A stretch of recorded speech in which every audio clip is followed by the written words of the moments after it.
If you do anything wrong in your life, and I find out about it, I'm gonna try to take everything away from you. And I don't care when I find out. Could be today, tomorrow, 15, 20 years from now. If I find out, you're fucking finished. Who's that? That's you. So I did not want to go back and forth with Katt Williams like that. That bothered me so bad. That really bothered me. Because I didn't even know any of the stuff that she had done to my fellow comedians until afterwards. And remember, they tried to kill me this same weekend. Not in jokes, with a real and in my real face on real camera. Understand I'm losing my life for participating in something that goes along with my job. Like, it's two comedians, what do you mean? And the world was okay with it because it was me. Comedy theater in Gwinnett County. You can see Wanda Smith and her husband by the front door. Watch as Katt Williams and Wanda Smith's clash is roaring back into the spotlight like it never left. And tonight we're pulling the curtain all the way back on what really happened, why the internet is suddenly acting brand new about a 6-year-old roast, and how Dave Chappelle's philosophy about comedy dropped a match on the whole cancel culture debate. The clip is old, but the heat is fresh. Fans are split, insiders are whispering, and the receipts are louder than ever. Was Katt cruel? Or was Wanda swinging first and getting out-roasted by a professional? Did industry politics and radio egos push a sparring match way past the line? Or was this just what happens when you try to out-joke a heavyweight? I'm breaking down the rumors, the timeline, the career fallout, and the dangerous moment that almost turned a bit into a tragedy. Before we dive in, smash like, tap subscribe, and drop a quick comment. Was this comedy or crossing the line? Let me get to the salon. Your hair is kind of... My hair is 19 inches long and I have no perm.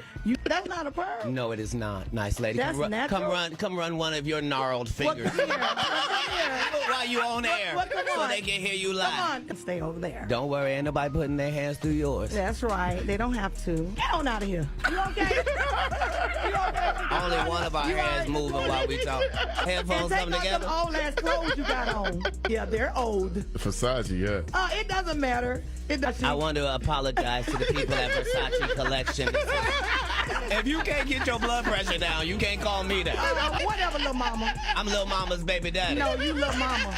Yes, ma'am. You probably shouldn't talk about sizes. No, that's okay. You big on the radio. And you're big Turn it prison. down. I've never been to prison. 19 felonies, no convictions. Yeah, Knock it off. Prison and jail aren't the same. Okay, let's get into it because the truth behind this moment is messier, pettier, and way more revealing than the viral soundbites suggest. And once you see the bigger picture, you'll never look at that radio booth roast the same way again. Let's rewind to that September morning in Atlanta when Katt Williams slid into V103 alongside Red Grant, and what looked like a friendly promo hit turned into a slow burn standoff. Wanda Smith played home court, Katt brought the smoke, and the room shifted the second he pivoted from small talk to industry critique. He didn't just name names, he poked the machine, questioning why certain comedians skyrocket without paying the classic dues, why touring and writing don't seem to matter if you're the right kind of marketable, and why black women who grind for years still get passed over until a network decides they're safe. I'm not playing the victim. I'm not saying that I didn't, but I think at some point I was expecting, all right, y'all, enough of that, because both of us were like kids. It didn't end. And I was expecting you to, as the man of the house, to stand up and stop the kids from playing, and it did. And it Stop insulting Katt Williams. On the radio, the people that did hear it on the radio, it should have been left there. Okay. As far as the viral stuff and it going on our website, I felt like that was disrespectful to me. You disrespected yourself. But you got to get Wanda Sykes. You think I don't remember that? Sir, Wanda Sykes and Wanda Smith are two separate people. I mean, Wanda Smith. And I had only said one name, sir. Wanda Sykes. I'm is amazing. I love Wanda. And I agree. I love Wanda. That's my girl. But I remember on the radio, you went on a radio interview. If I'm not mistaken, that's in Atlanta. Right. Wanda tried to cut it off with light jabs and radio host sass, but Katt treated each interjection like an alley-oop. That's the first mistake people forget. She jumped in with shade, and he answered with skill. The vibe shifted from Q&A to survival match. If you've ever watched a master roaster work the room, you know timing, tone, and tiny openings turn into haymakers. What started as banter became a chess game, and every move Wanda made, Katt countered with something sharper, faster, and funnier. The clip that resurfaces now doesn't just show a comedian snapping, it shows a radio host discovering in real time that she's up against a surgeon with a microphone. Then came the broccoli moment, yes, the goofy, petty, instantly memeable line that still lives rent-free on TikTok. It was the split second the crowd realized this wasn't small talk anymore. Wanda tried flipping the frame, poking at Katt's domestic life and past legal troubles, tossing in a hair joke to rattle him, but Katt's a tactician. Atlanta is a heavily LGBTQ plus positive city, and the fact that you having a heavy gay fan base degrade me, a heterosexual, by making it seem like I'm gay. Gay people don't feel that way about me. Why would you? The terrible thing that she found herself in, and comedically, you're outmatched. My defense is impenetrable. My offense will have the precise amount of viciousness that's necessary. If that means no cussing, that's fine. I don't want to talk to you and hurt heavy-set women's feelings or dark-skinned women's feelings or women who wear wigs' feelings. I'm not trying to hurt nobody's feelings.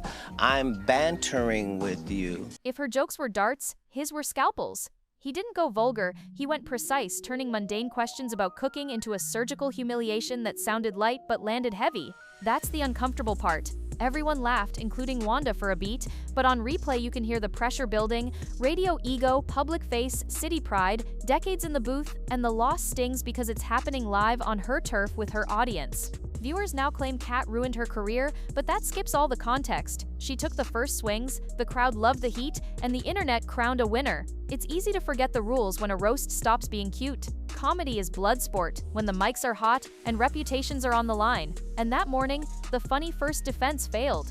Once the banter turned to rhythm, only one person in that room knew how to ride it. What the viral clip never shows is how quickly the day got darker. Hours later, after the jokes cooled and the radios turned to something else, claws came out offline. A confrontation outside the Atlanta Comedy Theater suddenly turned a bad blood exchange into a real-world panic, with a husband, a parking lot, and a firearm turning the energy from say it to my face to run for your life. That's the plot twist casual fans miss. This wasn't just a comedian bruising a host's pride. It spiraled into a parking lot chase that forced Katt to flee into a nearby store. There's security footage, conflicting accounts, and a police report that reads like a movie scene, only nobody was acting.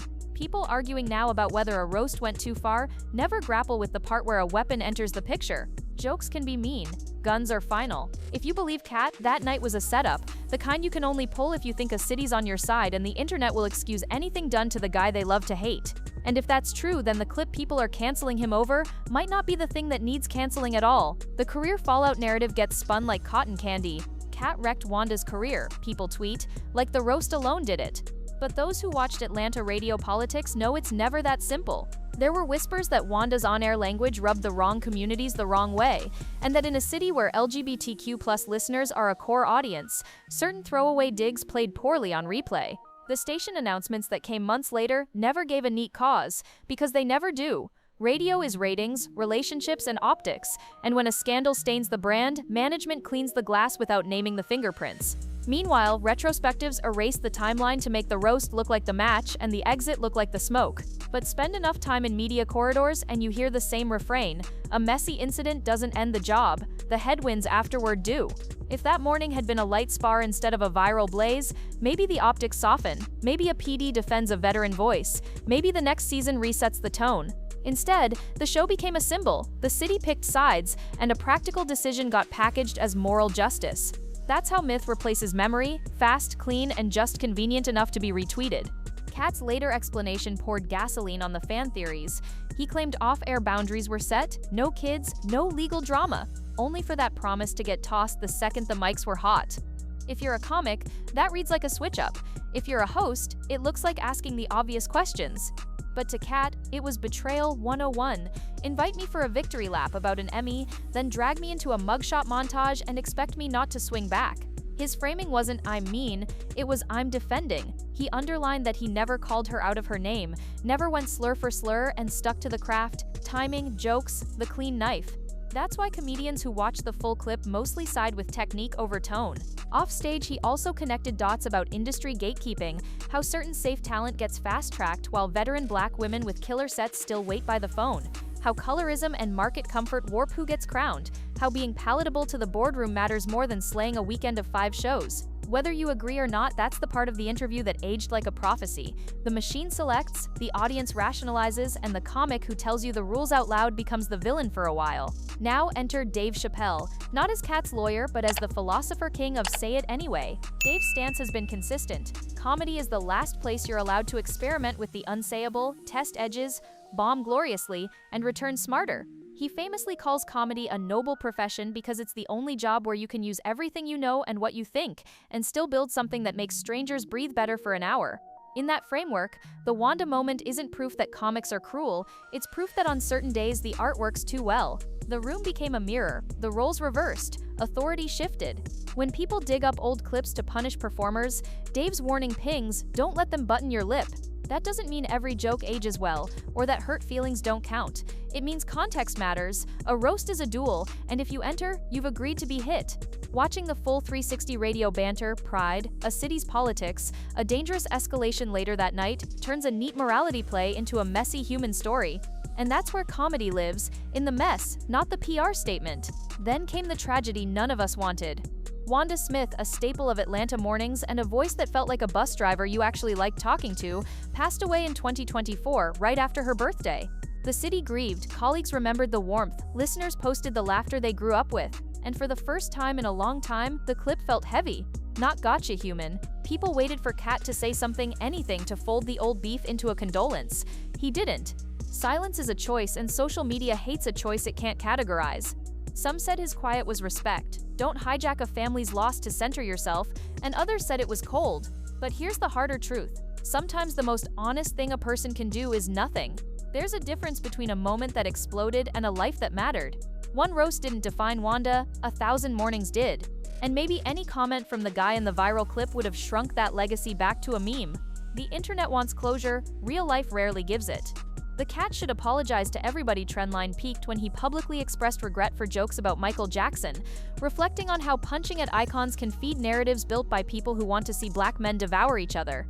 That confession cracked open a door. If he reevaluated MJ, why not Wanda? But the comparisons wobble. There's a gulf between roasting a living radio host in a mutual spar and rehashing allegations about a dead superstar to fit a system's agenda. Katt framed the MJ regret as complicity with a machine. The Wanda exchange looked like heat of battle. And in his mind, battle has rules. You stepped in, I didn't call you out your name. If you break agreed boundaries, I'll outthink you on air but won't degrade you. Fans can disagree, and many do. But the calculus isn't hypocrisy, it's category. We group apology like a hashtag when the situations don't rhyme. You can forgive strategy and still interrogate cruelty. You can respect skill and still mourn pain. That's grown-up media literacy, the thing the algorithm hates. Zoom out and you see the oldest story in showbiz dressed up in new hashtags. Gatekeepers love a safe star, color politics pick winners, actual writers and road dogs eat dust while a viral smile jumps the line. Meanwhile, a comic who spent decades saying the quiet part out loud gets cast as the villain until the timeline catches up and suddenly his targets look less bulletproof. Fans forget how many times Katt warned that big names would crumble, then scandals hit the headlines and everyone pretends they knew. None of that redeems a roast that feels mean on replay, but it does reframe the lane Katt occupies, the abrasive truth-teller who over-indexes on sharpness when a softer landing might serve the moment. In that booth, he wasn't reading energy, he was reading opportunity. Wanda's audience was home turf. He turned it into neutral ground. That's a talent and a flaw depending on where you sit. So where does that leave us? With a cautionary tale about microphones, pride, and what happens when public performance spills into private rage. There's a reason veteran hosts study the craft of interviewing tone, timing, redirecting without provoking, protecting your guest while protecting your brand. There's a reason veteran comics treat radio like a stage. Every question is a setup. Every pause is a trap. The collision that day wasn't destiny, it was physics. And the aftershocks hurt feelings. A husband ready to rumble, a gun nobody should have seen proved how quickly clout chases can turn catastrophic. If you walk into a spar, know your reach. If you host the match, know your exits. And if you're the internet watching years later, know that context is the only antidote to outrage. The tape is real, the story is bigger. Here's my take, and I'll own it.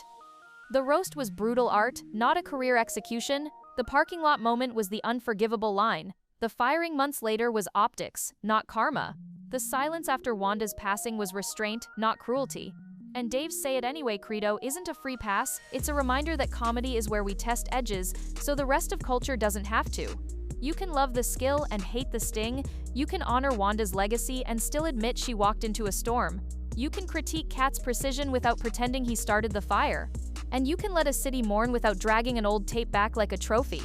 To me, that's the balance the internet refuses to try. But if you're still here, you're the audience who can handle nuance, and I see you. Last thing, because you always ask what the lesson is. If you're a creator, don't let viral outrage write your biography. If you're a gatekeeper, stop confusing palatability with talent. If you're a fan, watch the full context before picking a villain. And if you're a comedian, remember the difference between winning the room and winning the day. A perfect joke can lose the war if you forget the world outside the punchline. Katt won that room in spectacular fashion. The city lost a little bit of its cool afterwards. Wanda lost more than a segment. She lost the narrative of who she was to a clip that wasn't her best day. None of that is neat. None of it fits a trending tag. But it's real. And if we care about the culture, we owe the truth more than we owe the algorithm. Now tell me in the comments, what's the line between the craft and the cost, and who crossed it first?